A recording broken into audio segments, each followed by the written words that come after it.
It was just after 7:30 on a rainy Thursday morning when the call came in, a welfare check at an apartment complex on the east side of Columbus, Ohio. Neighbors had heard nothing unusual overnight, but when no one had seen Anna Thompson for 2 days and her car remained parked in the same spot, concern began to spread. Anna was known for her routine. She left for work at 8 a.m.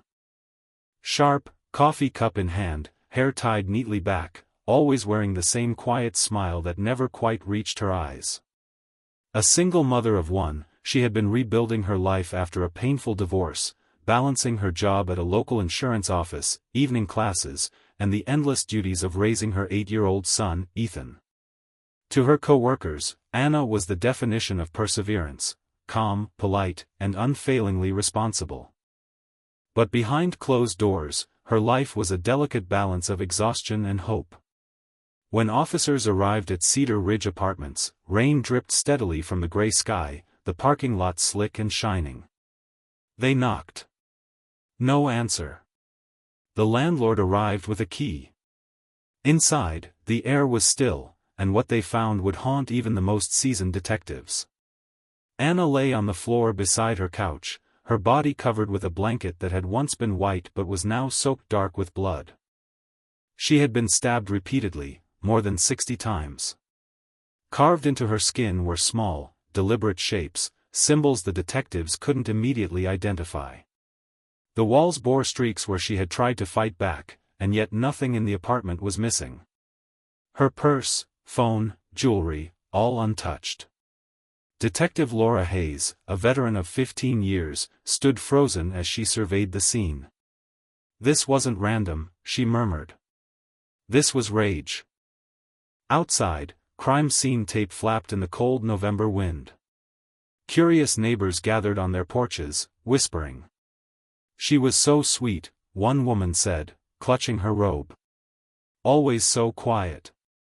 Another added, "She'd been through a lot after that divorce." Poor thing. As officers moved through the apartment, they noted a few crucial details: a coffee cup on the counter, half full. A laptop open on the dining table, a search window visible, how to file restraining order in Ohio.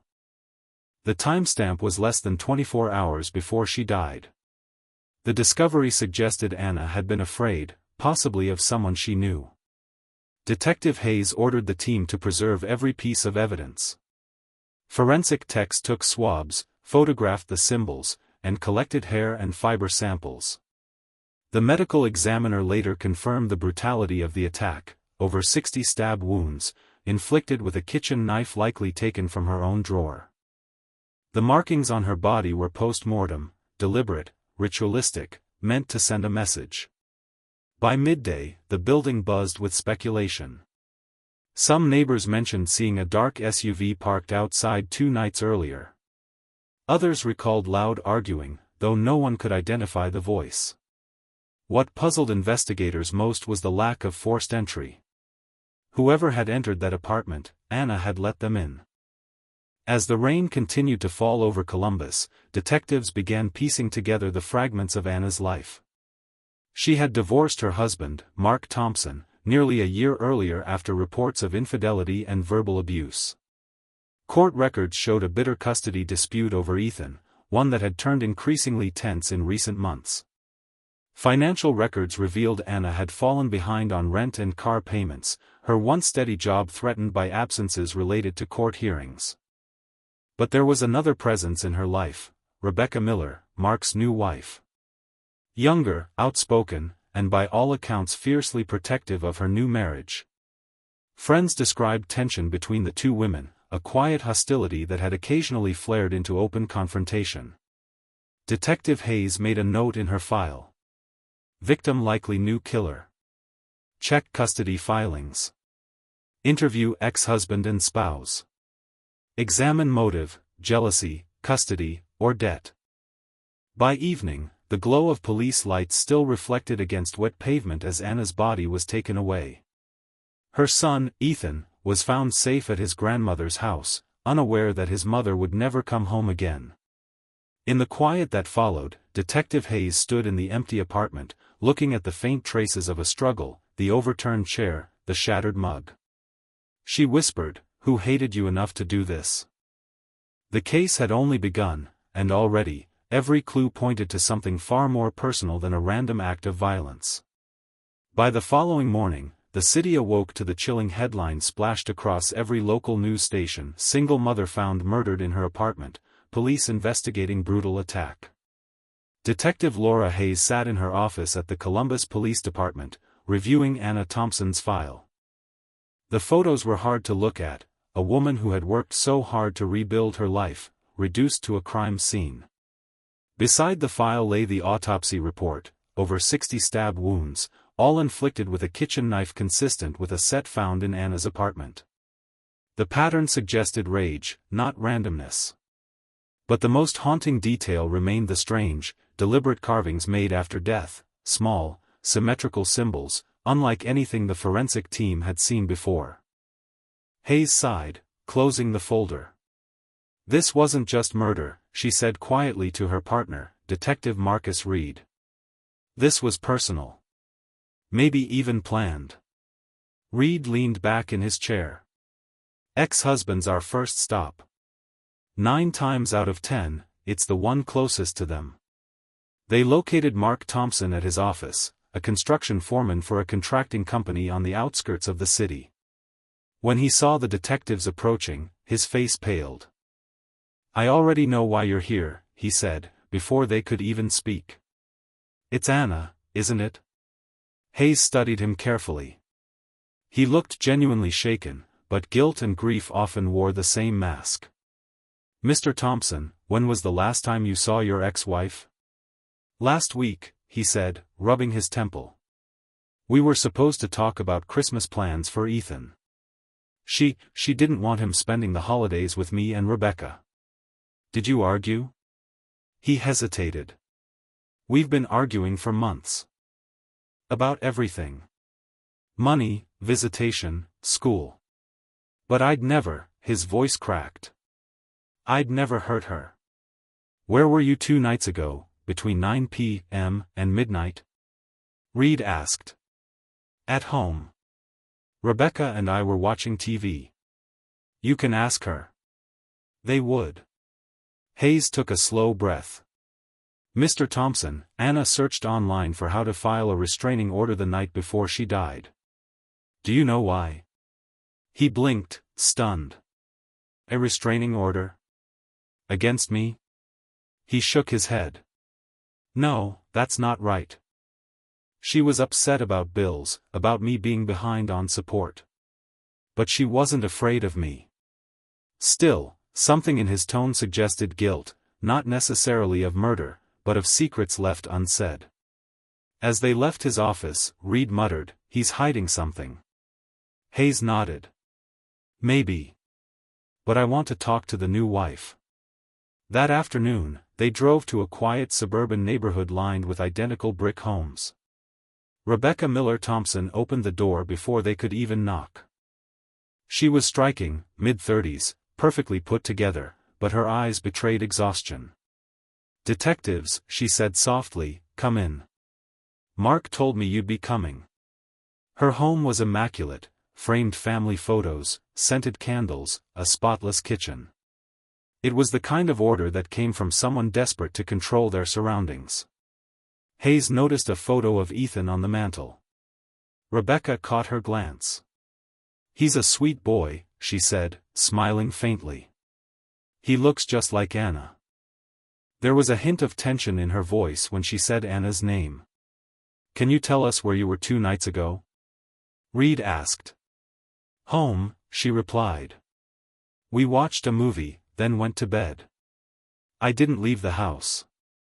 "Did Anna ever threaten you or your husband?" Hayes asked. Rebecca folded her arms. "Threaten? No. But she made our lives miserable. She hated me, called me names, said I'd stolen her family. Every time Mark and I tried to have a calm conversation about custody, she'd find a way to turn it into a fight." "Did she ever confront you in person?" Rebecca hesitated, then nodded. "About a month ago. At a coffee shop downtown. She showed up out of nowhere, said she'd make sure I regretted everything. I thought she was just angry. I didn't think she meant anything by it.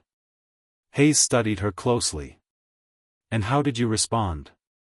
Rebecca's lip trembled slightly. I walked away.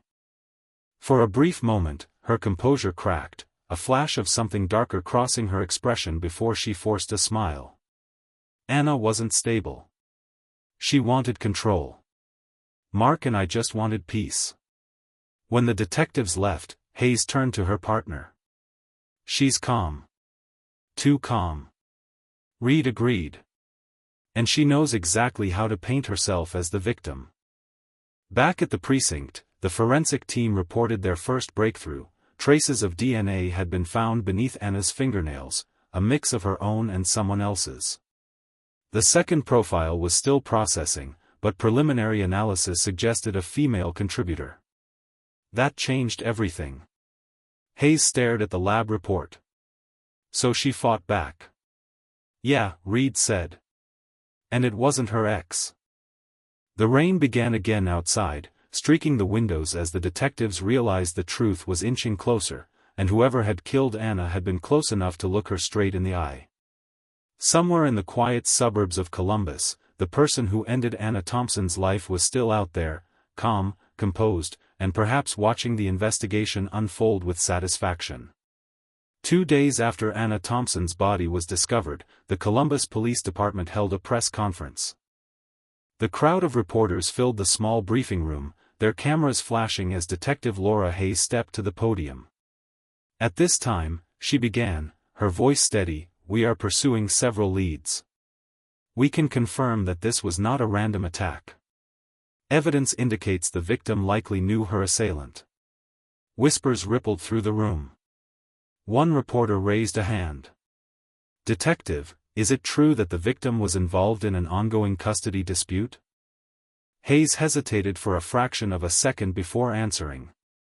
"We're reviewing all aspects of her personal life." She didn't mention the most important detail, the female DNA found under Anna's fingernails. That information, for now, would remain closely guarded. That evening, Hayes and her partner, Detective Marcus Reed, revisited Anna's apartment. Forensic teams had already cleared the scene, but Hayes wanted another look. The apartment felt eerily still, the faint scent of lavender air freshener lingering beneath the sharp, sterile smell of bleach. She stood by the dining table, staring at the open laptop. On the browser were half-finished searches: restraining order cost, how to protect child from unsafe visitation, emergency custody hearing. She was scared, Hayes said softly. Something was escalating. Reed opened a drawer, pulling out a stack of printed emails. "Take a look at this," he said. The messages were between Anna and her divorce attorney. One line caught Hayes' eye. "I'm worried he's hiding assets, and Rebecca's been threatening me. If anything happens to me, please make sure Ethan stays with my mother." Hayes froze. She actually wrote that. Reed exhaled slowly.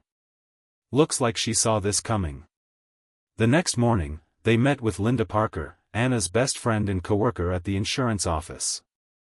Linda, a soft-spoken woman in her 40s, sat nervously at the small table in the interrogation room, twisting a tissue in her hands. She was terrified, Linda said. "Last week, she told me she thought someone had been following her.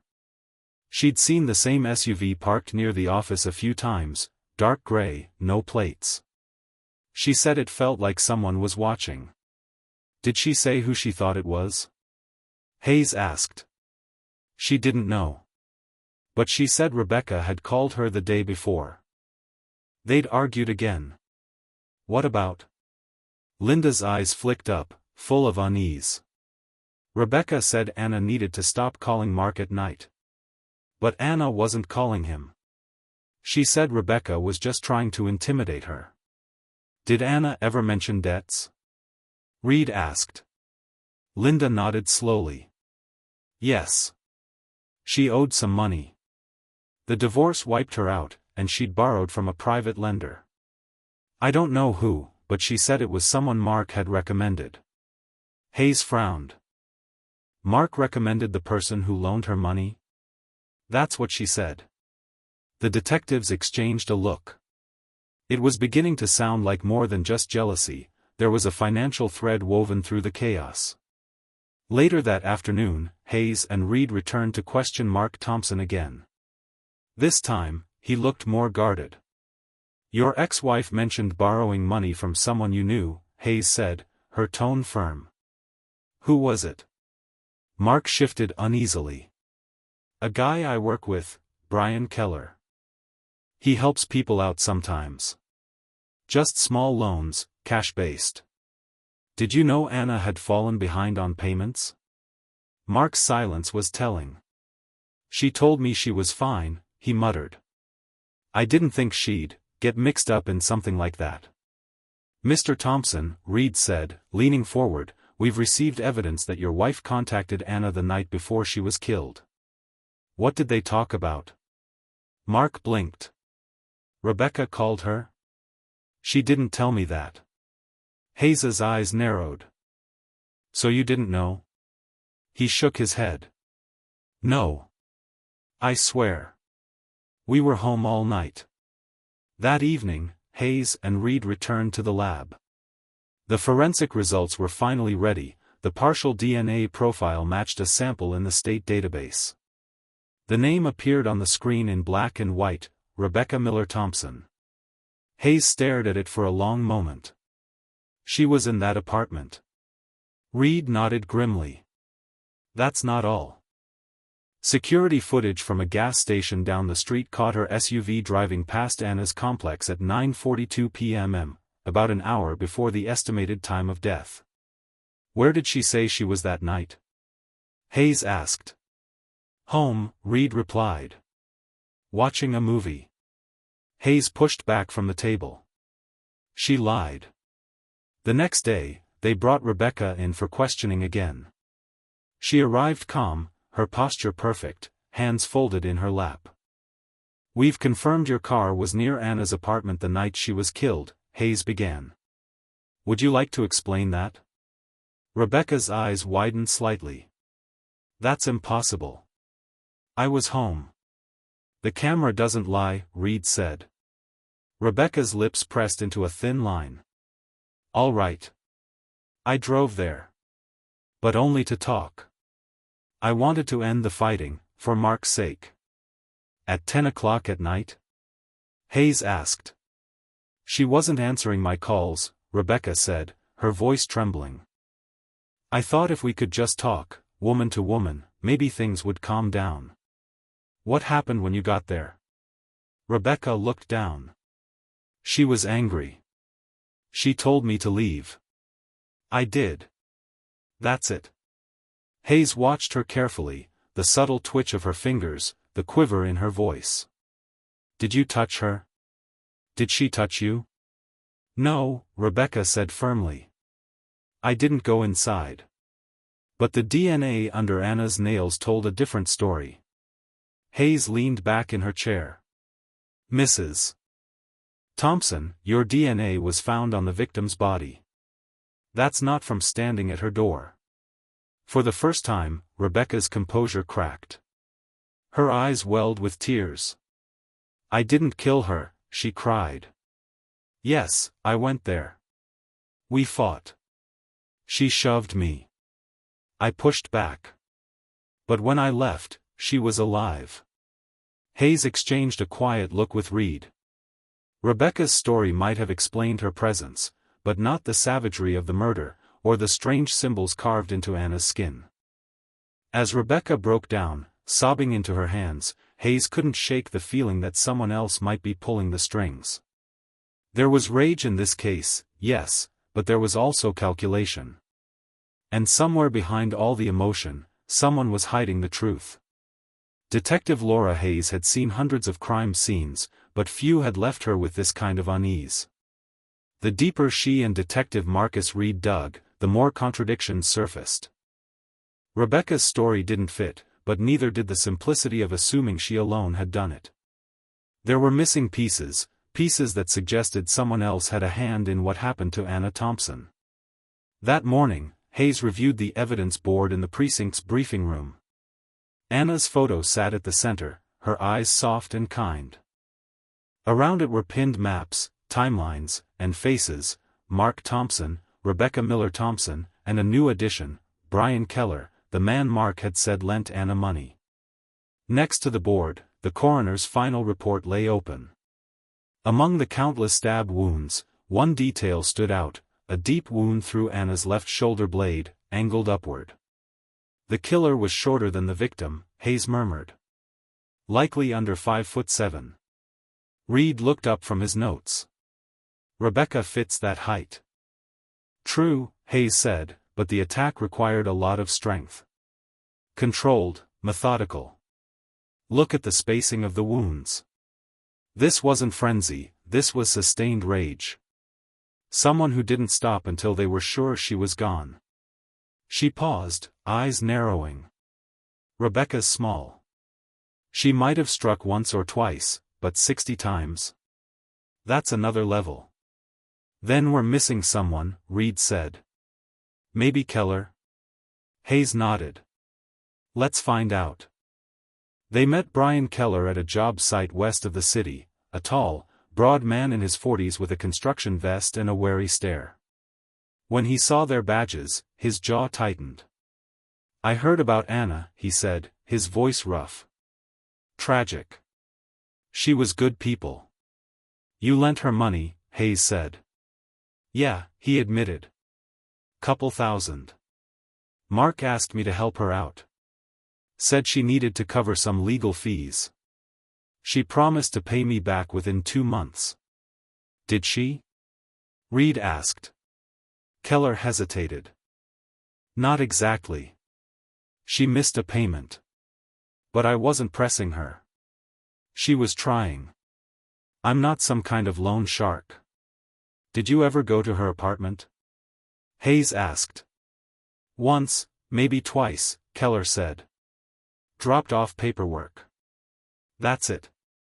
Where were you 2 nights ago? She continued. Home with my girlfriend, he said, too quickly. She'll vouch for me.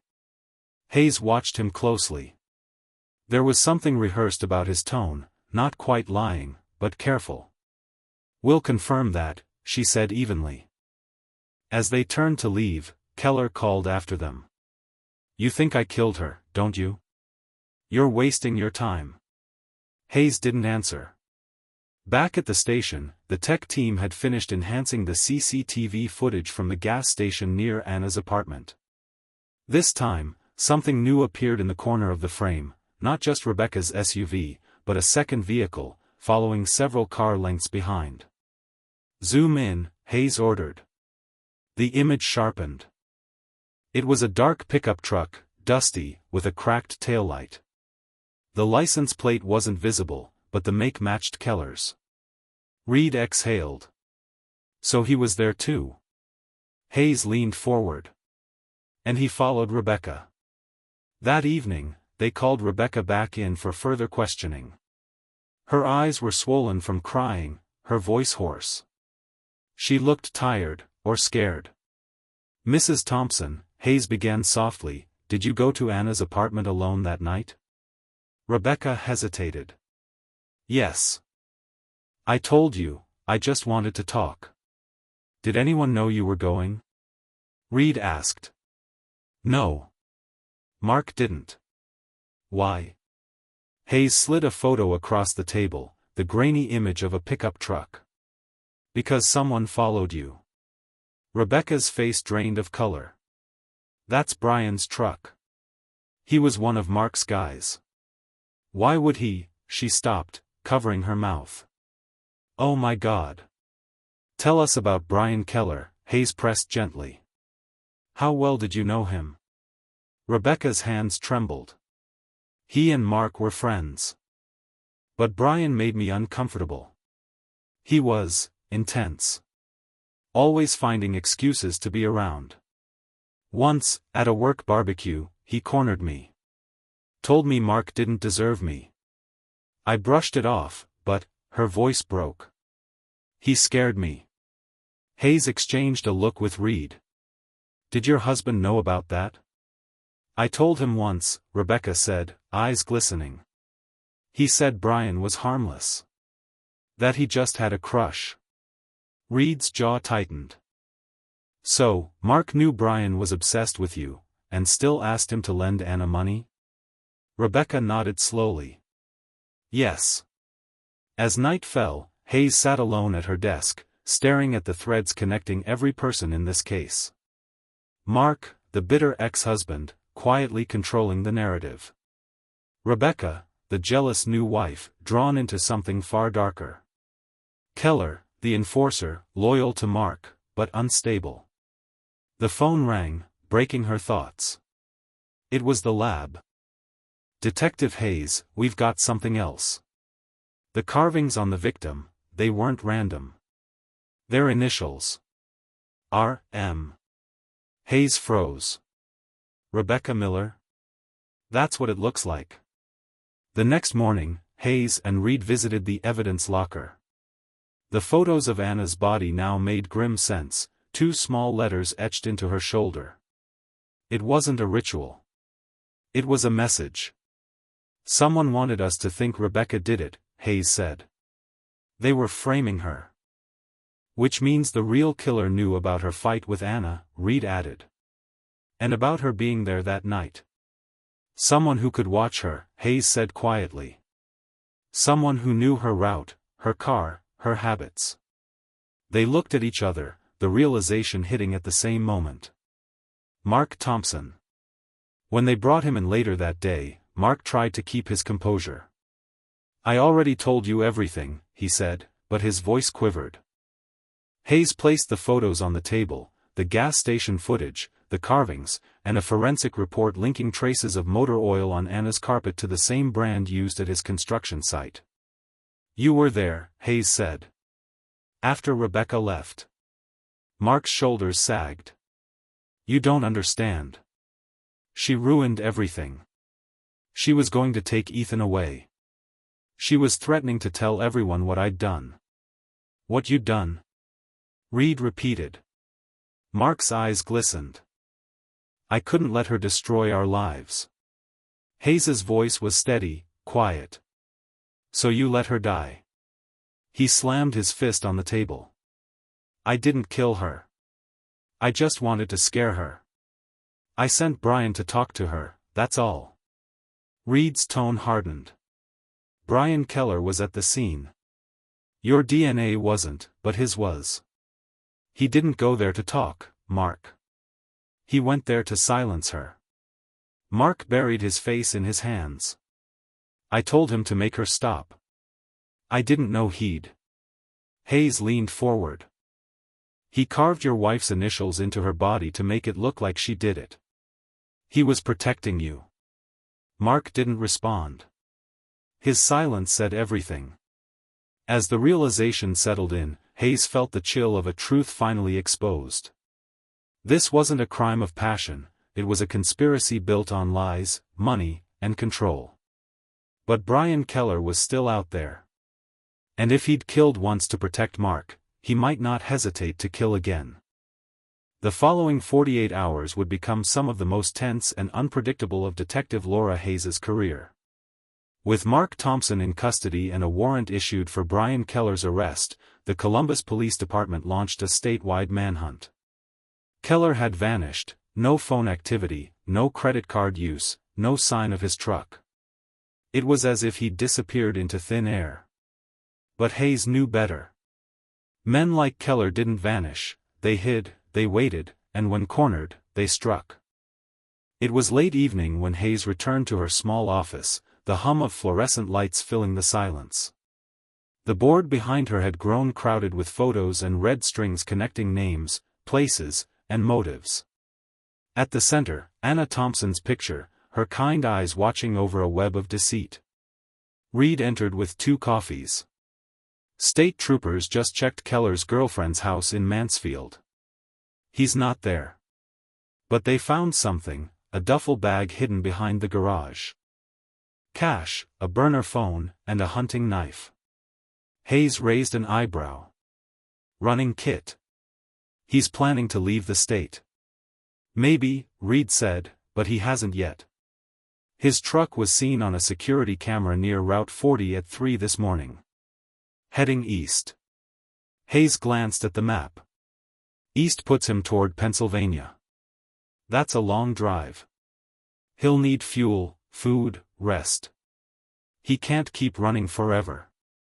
Reed frowned. Unless someone's helping him. Hayes's gaze lifted to Mark's photo. Or unless someone's still pulling the strings. That night, Hayes paid another visit to Rebecca Miller Thompson. She opened the door hesitantly, her face pale, eyes rimmed with sleeplessness.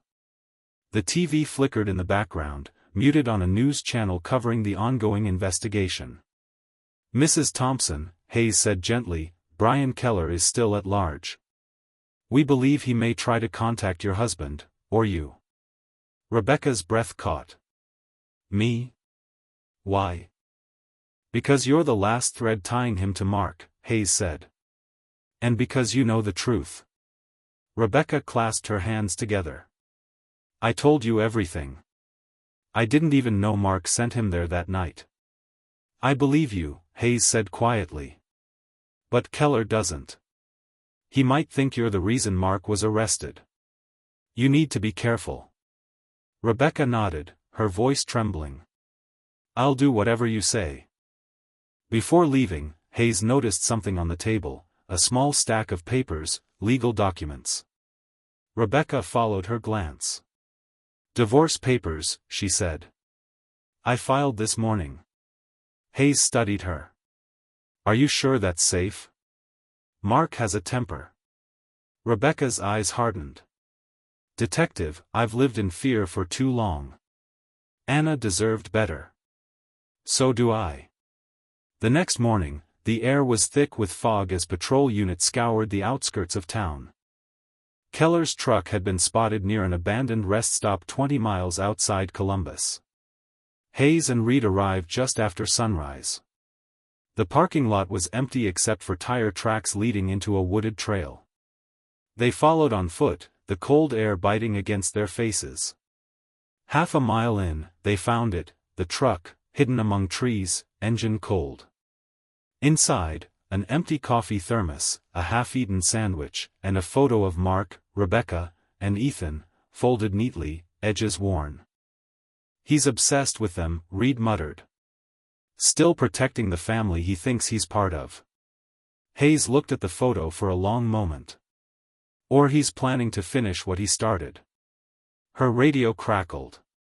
"Dispatch to Detective Hayes, we've got a call from Rebecca Thompson. She says Keller's at her house." Hayes's heart dropped. "We're 20 minutes out. Tell her to stay inside and lock every door."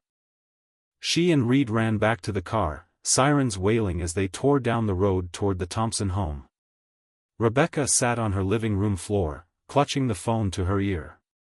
Her breathing came in shallow bursts. "He's outside," she whispered. "I saw him through the window. He's watching."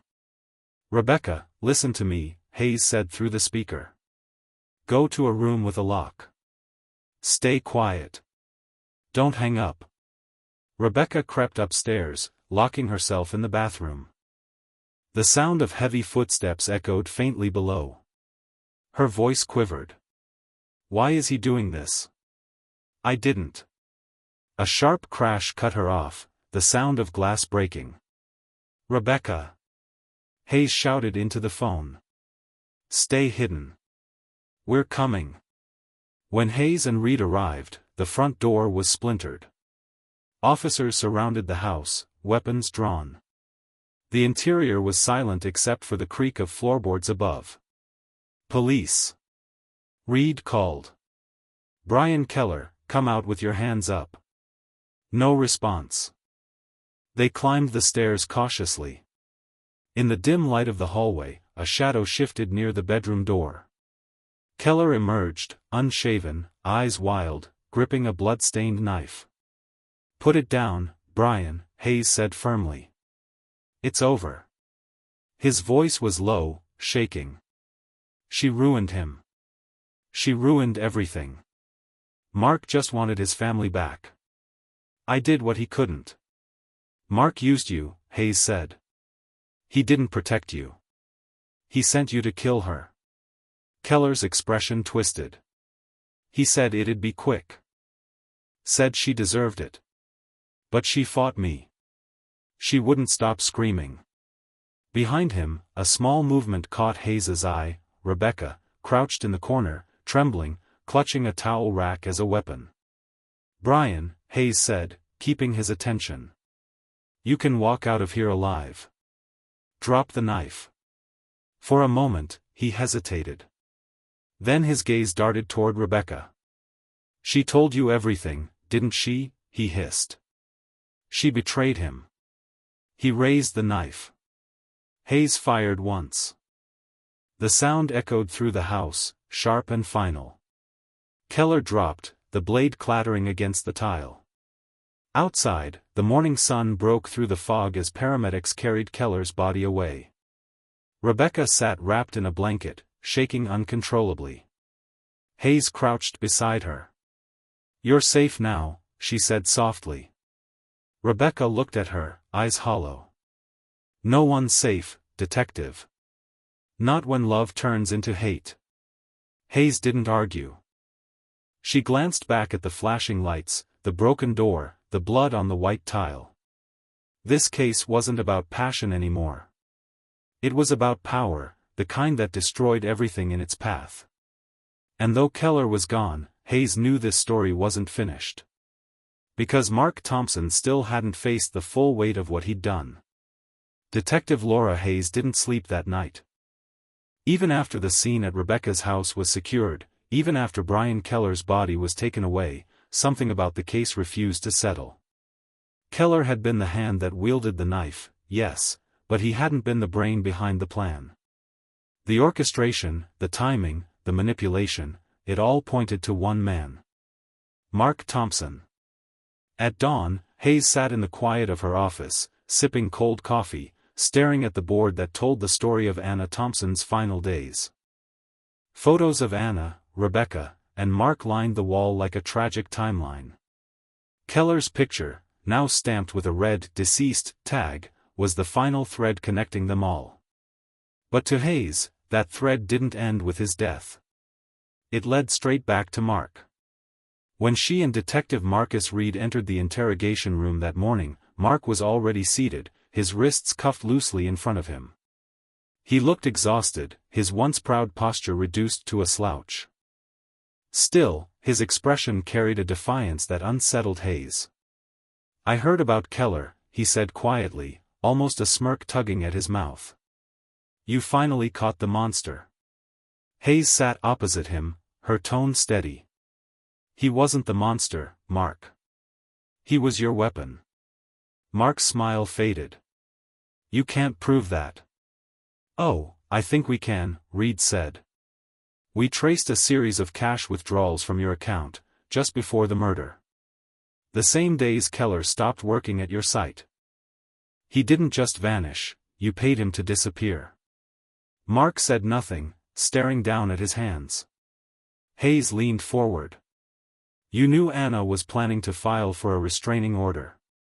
You knew she had evidence that you were hiding money. If the court saw that, she would have taken full custody of Ethan, and you couldn't stand losing control. Mark's jaw tightened. She wasn't going to take my son. She wasn't trying to, Hayes said softly. She was protecting him. The silence stretched. Then Mark looked up, his eyes cold. You think you know everything, but you don't. You don't understand what it's like to have someone destroy your life, take your child, your reputation, your future. Rebecca and I were happy until Anna decided she wasn't done punishing me. You weren't being punished, Reed said. You were being held accountable. Mark let out a bitter laugh.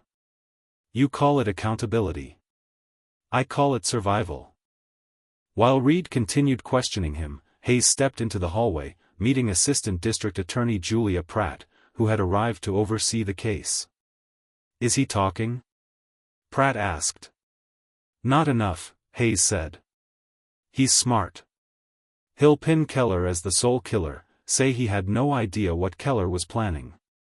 Can we prove otherwise? Hayes nodded slowly. Maybe. Keller's truck had a dash cam. It was damaged, but the tech team recovered partial footage. We caught Mark's voice on it, giving Keller directions to Anna's building. Pratt's eyes widened. You're kidding. Not just that, Hayes said. He told Keller to make sure she never files that paperwork. That was the nail in the coffin. By afternoon, they confronted Mark with the evidence. Hayes placed a small speaker on the table, pressed play, and let the recording speak for itself. Mark's voice, she's bluffing. She won't go through with it. But if she does, make sure she doesn't. A long pause followed. Then Keller's voice, you want me to scare her, or? Mark, do what you have to do. When the audio stopped, the silence was suffocating. Mark's shoulders sagged. For the first time, the mask of composure slipped away. I didn't tell him to kill her, he said, his voice cracking. I just wanted her to stop. He went too far. Maybe, Hayes said quietly. But you set it in motion. And you let Rebecca take the blame. Mark looked up, eyes red. She wasn't supposed to be part of it. She showed up. Keller panicked. You both panicked, Reed said. And a woman died because of it. Mark lowered his head, defeated. I didn't mean for her to die, he whispered. Hayes folded her arms. You meant for her to suffer. You meant for her to be afraid. That was the moment Mark Thompson finally broke. He didn't confess outright, men like him rarely did, but the tremor in his voice, the flicker of remorse that crossed his face, was enough. 2 weeks later, the city of Columbus watched as State vs. Mark Thompson became the headline case of the year. The courtroom overflowed with reporters, neighbors, and curious onlookers. Rebecca sat silently in the second row, her face pale but resolute. Anna's mother, Margaret Lane, held Ethan's hand tightly beside her. The prosecution painted Mark as a man consumed by resentment, a father who valued control over compassion, a husband who saw women as obstacles to be managed. They played the audio recording, the financial records, the custody filings, and the final text Anna had sent to her lawyer. If anything happens to me, it won't be an accident. The defense tried to spin the narrative, claiming Keller acted alone, that Mark's words were taken out of context. But the jury didn't buy it. After 3 days of deliberation, the verdict came guilty of second-degree murder and conspiracy to commit homicide. Mark Thompson was sentenced to life in prison, with no possibility of parole for 25 years. When the trial ended, Rebecca walked out of the courthouse into a bright spring morning. The sky was clear for the first time in weeks. She stopped at the top of the courthouse steps, tears welling as reporters shouted questions she didn't answer. Detective Hayes stood nearby, watching her quietly. Rebecca turned, meeting her eyes. It's over, isn't it? Hayes nodded. For him, yes. For you and Ethan, it's a new start. Rebecca smiled faintly. I think Anna would have wanted that. Hayes looked out at the crowd, the courthouse, the city she had sworn to protect. She fought for her life, she said softly. And in the end, her courage made sure justice didn't die with her. As Rebecca walked away, disappearing into the sunlight, Hayes felt a strange calm settle over her. The case had taken months, cost sleepless nights, and revealed just how deep love and hatred could intertwine. But justice, however imperfect, had prevailed. And for the first time in a long while, Detective Laura Hayes believed that maybe, just maybe, the truth had been enough. 3 months had passed since Mark Thompson's conviction, and yet, for Detective Laura Hayes, the echoes of the case lingered like a whisper that refused to fade. Some cases closed neatly, sealed by verdicts and signatures. But this one, Anna's case, stayed open in her mind, replaying in fragments, the blood-stained carpet, the faint scent of lavender in that quiet apartment, the small boy waiting at his grandmother's house, still asking when his mother was coming home. It was early spring in Columbus, and the city had begun to thaw from a long, gray winter. Hayes sat at her desk, paperwork stacked around her, the low murmur of other detectives filling the background. She stared at the framed photo on her corkboard, Anna, smiling at a company picnic, her arm around Ethan. A life that should have been ordinary. Safe. Her partner, Detective Marcus Reed, walked in with 2 steaming coffees. "You're still here," he said, setting one beside her. "Most people move on after a conviction." "I don't move on," Hayes replied, her tone soft but resolute. "I make sure no one forgets." Reed gave a faint smile.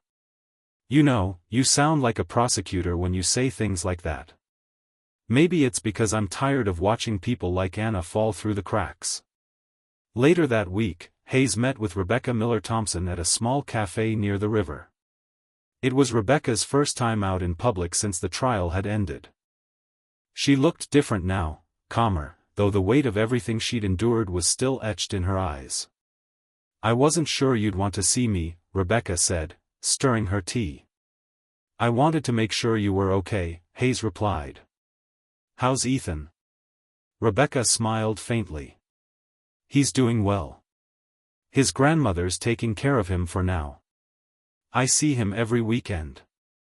He's resilient. Kids always are." Hayes nodded. "You've been through a lot. I need you to know, none of this was your fault." Rebecca's eyes shimmered. "I told myself that every day since the trial, but it still doesn't feel true. I kept thinking, if I hadn't gone there that night, maybe she'd still be alive." Hayes leaned forward. "If you hadn't gone, Mark and Keller might have found another way. You didn't start this, Rebecca. They did." For a long moment, Rebecca said nothing. Then she looked up, her expression steady. "Do you think men like him ever realize what they've done?" Hayes hesitated. "Maybe. But by the time they do, it's usually too late." Meanwhile, inside Marion Correctional Institution, Mark Thompson sat in a concrete cell, staring through the small window where sunlight stretched across the floor in narrow lines. He had grown quieter since his sentencing, no longer the man who filled every room with arrogance and control. An officer slid his lunch tray through the slot. "You've got mail," the guard said, tossing an envelope beside the tray. Mark frowned. He rarely received letters. When he opened it, his hands trembled slightly. Inside was a single photograph, Ethan, standing beside his grandmother, smiling shyly at the camera. On the back, written in Rebecca's careful handwriting, were the words, "He's safe. And he knows what you did." Mark's face tightened. The paper crumpled slightly in his grip, and he let out a quiet, choked breath, half anger, half something that resembled regret. But even in that small moment, the truth remained, remorse came too late for men like him. A week later, Hayes received a package at the precinct. Inside was a sealed evidence bag, returned from the lab. The note read, "Recovered from Anna Thompson's laptop, decrypted file." She opened it carefully and scanned the printed transcript. It was an unsent email, saved as a draft the night before Anna's death. It read, "To my son, Ethan, if you ever read this, it means I couldn't protect you the way I wanted to. But know this, I never stopped trying. Everything I did was for you. Love isn't always kind, and it isn't always fair, but don't let what happens to me make you afraid of it. Be brave. Mom." Hayes stared at the words for a long time. They were simple, unpolished, but raw with truth. The kind of truth no courtroom transcript could ever capture. She folded the paper gently and placed it in a file marked, "To be given to Ethan Thompson upon request." Outside, the sun was setting behind the city skyline. Hayes stood on the precinct steps, watching the orange glow fade into night. Reed joined her, hands in his pockets. "You okay, he asked. Yeah, she said. Just thinking. About what? How sometimes justice doesn't fix anything, it just stops it from getting worse. Reed nodded. That's still something.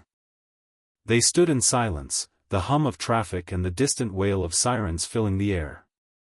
Cases would come and go, but some, like Anna's, would always stay. Not because of the crime, but because of the people left behind. Hayes finally turned to go.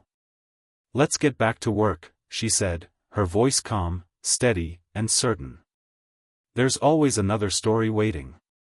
5 years later, the story of Anna Thompson's murder had faded from the nightly news, replaced by new tragedies and fresh scandals. Yet for the people who had lived through it, the wound never truly healed.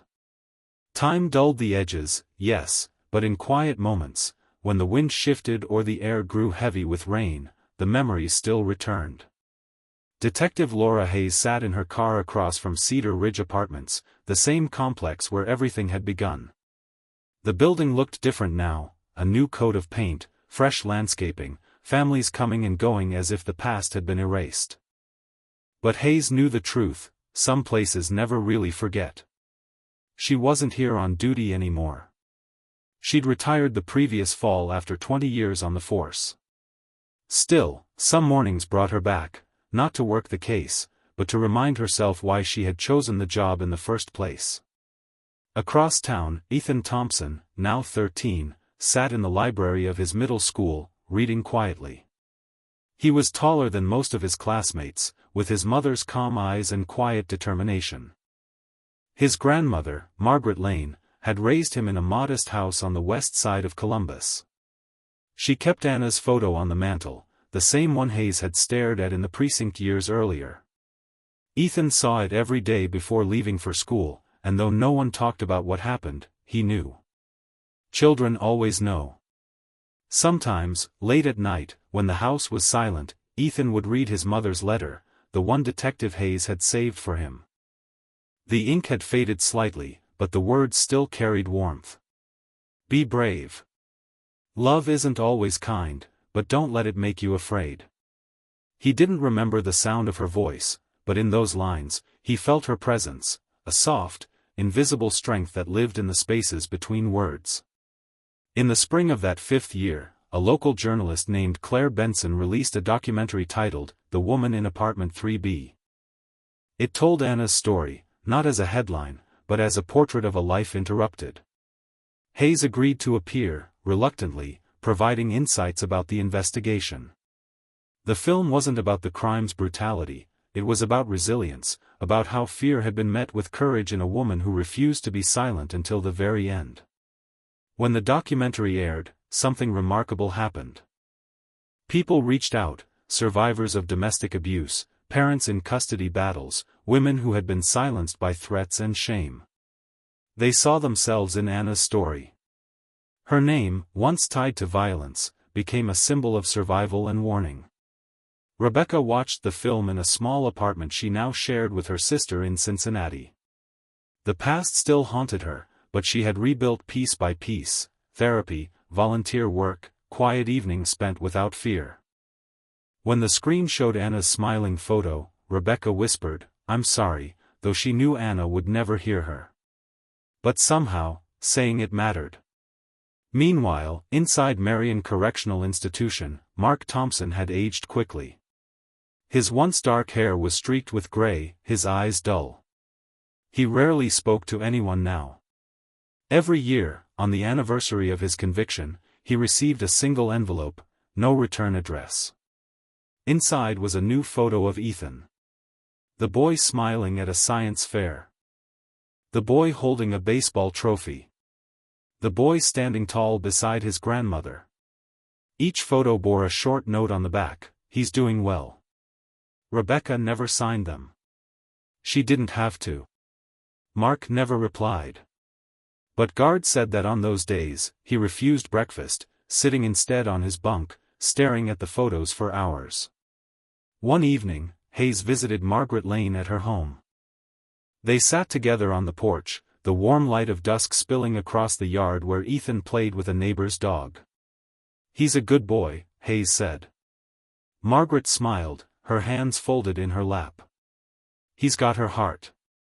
That's all I ever prayed for. Do you ever wonder if justice was enough? Hayes asked softly. Margaret's smile faded. Justice, she repeated. No. It's never enough. It doesn't bring her back. But it stopped him. And maybe that's what justice really is, the thing that stops it from happening again. Hayes nodded, the words sinking deep. You're right. She saved others, even if she couldn't save herself. Margaret turned to her, eyes glistening. You saved her, detective. You made sure her story didn't end with what he did. Hayes looked out toward the horizon, where the sun dipped low. She saved herself, she said. I just listened. As night fell, Hayes walked back to her car, pausing one last time before she left. The cicadas hummed in the distance, and the air smelled faintly of rain, just like that first morning 5 years ago. She thought of Anna's courage, Rebecca's redemption, Ethan's resilience, and the countless other silent stories still waiting to be heard. Every case had an ending. But this one had something more, a legacy. Anna Thompson's story wasn't about death. It was about the quiet strength of a woman who refused to surrender, even when surrounded by fear. It was about the people left behind, a detective searching for truth, a child learning to forgive, a mother fighting for memory. And though her voice was silenced that night in apartment 3B, the echoes of her courage carried on, a reminder that love, no matter how bruised or broken, can still outlast hate.